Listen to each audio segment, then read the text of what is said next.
Какво успях да науча за 5 месеца партньорство с ЕОАР?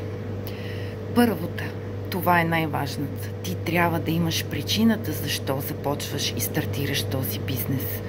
Твоята основна причина, една причина, която е движеща сила в живота ти, а не защото просто някой ти е предложил да печелиш пари и това е лесна работа.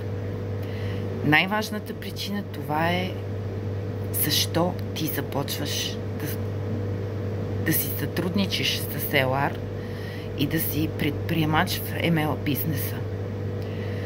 Второто нещо,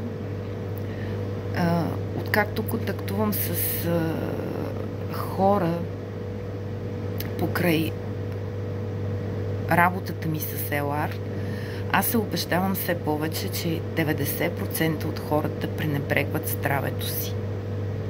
Те просто чакат да дойде един здравословен проблем и тогава започват да мислят как могат да си помогнат. Третата причина, за да успееш в този бизнес, е, че трябва да имаш ясна картина какво искаш от този бизнес.